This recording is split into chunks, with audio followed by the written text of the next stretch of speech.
Good morning. My name is Delaine Anderson. I am a student at the University of Minnesota's Twin Cities studying public health, specifically maternal and child health. And today I'm going to be talking to you about income disparities that exist among females for Minnesotans by racial and ethnic categories. I'd first like to acknowledge I will be speaking to you from Minnesota today, which are the ancestral homelands of the Dakota and Anishinaabe people. You can find out about whose land you are on by visiting native-lands.ca. I'd also like to acknowledge when I'm talking about female and male and really gender in this presentation, I'm going to be talking about it from a very binary point of view, which isn't realistic or indicative of the entire gender experience. Unfortunately, from the data I have, it only talks about gender from a binary standpoint, which really is exclusionary for our non-binary, genderqueer, gender fluid, two-spirit, and other gender identities. They are just as valid and deserve to be talked about. So, looking at my research and my data today, I specifically wanted to quantify income. And we're familiar with income and the idea of it's how much I take home with me at the end of a week of work. That relates to a lot of other aspects too, right? It relates to what type of housing you can afford, what type of food you can eat, especially when we think about disposable income, right? That we actually have on hand to spend expenditures relating to healthcare, relating to nutrition, relating to education. And it seems obvious to say, but the more you have, the usually higher health and overall wellness you can achieve.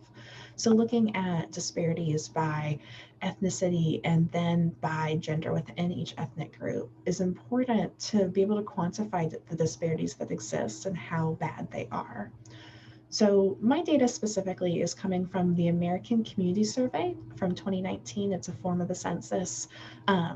And I first cleaned the data to make sure to only include individuals who had worked, and then for individuals who had worked, that they worked greater than 30 hours each week on average.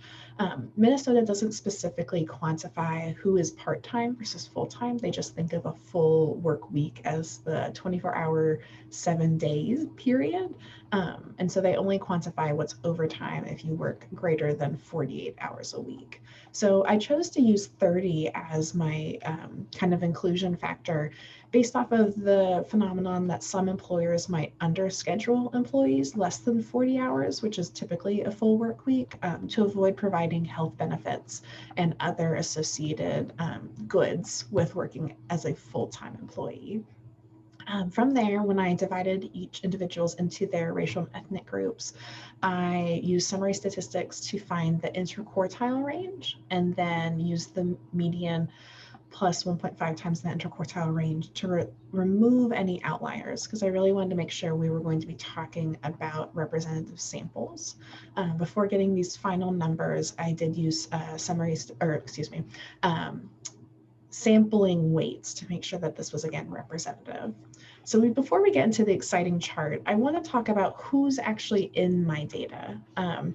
There's a lot of discussion in research about how we make these large ethnic categories usually, but we don't actually know who's in it if we're not looking at it. And so I wanted to be intentional to define, when I'm talking about these different ethnic groups, who's a part of that, hopefully so that folks can see themselves in my data and to kind of give you a better sense of whose health we are talking about. So when I'm talking about East Asian, that includes Chinese, Japanese, Korean, and Taiwanese individuals. When I'm talking about Southeast Asian, that includes Burmese, Cambodian, Filipino, Hmong, Indonesian, Laotian, Malaysian, Thai, and Vietnamese individuals. When I'm talking about South Asian, I'm talking about Bangladeshi, Bhutanese, Indian, Nepalese, and Pakistani individuals. When I'm talking about Pacific Islanders, I'm including Native Hawaiians, other Asian, Guamian, and Chamorro, and Pacific Islanders who didn't specify their country of origin. I'm talking about Native American and Alaska Native individuals. I'm talking about individuals who come from the Cherokee, Cheyenne, Chippewa, Comanche, Navajo, Sioux, South American Indian, Mexican American Indian, and other tribes or multiple tribes or tribes not specified. And so I just want to be intentional here to let you know who I'm talking about before we talk about those exciting measures. So going into the exciting measures, surprise, surprise, when you look at every racial and ethnic group, there is a disparity, and it exists that females are earning less. The largest disparity existed between South and East Asian, and on this slide, I did combine some categories just due to the amount of people represented, but I do have a chart on the following screen disaggregating this, so don't worry, it's coming. So the largest disparity exists for South and East Asian communities when combined. Looking at them specifically, the women earned 75 cents per every $1 by their male counterparts. The smallest disparity kind of was a tie for white non-Hispanic females, for Black and African American females, and our Southeast and Pacific Islanders. Individuals, they altogether earned 88 cents for every $1 by their male counterparts. When we're thinking larger, the kind of standard is usually comparing everybody to white non-Hispanic males. That looks like Hispanic and Latina females earn 56 cents.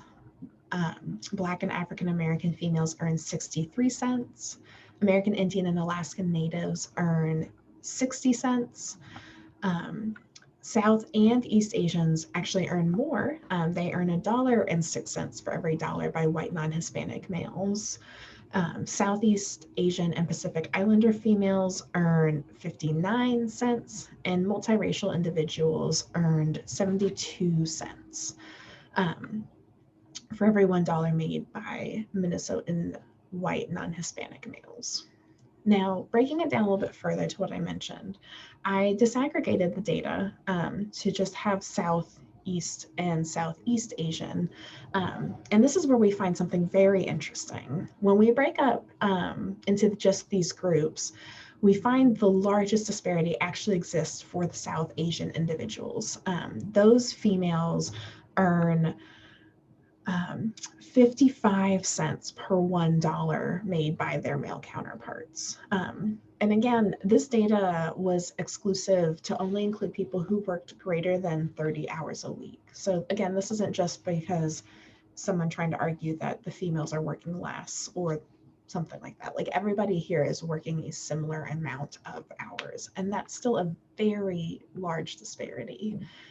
We've also see here for the East Asian communities, which again includes Chinese, Japanese, Korean, and Taiwanese, that females are the only group in the entirety of my data to earn more than their male counterpart. Similarly, we see the lowest amount of income by our Southeast Asians.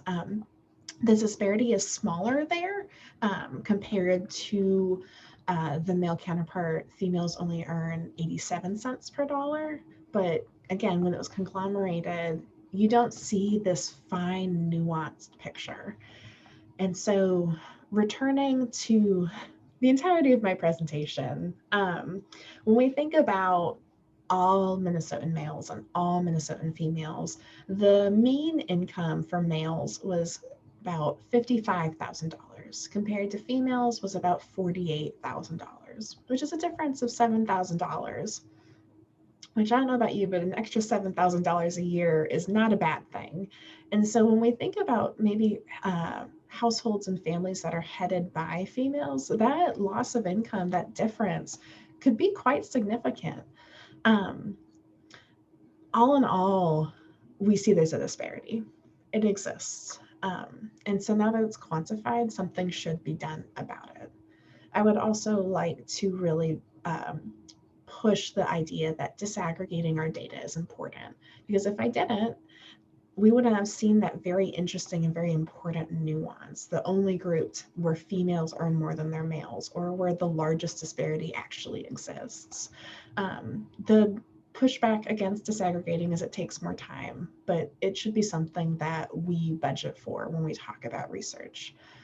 So overall, thank you for visiting my poster. I hope it was interesting, and I look forward to talking to you at the conference.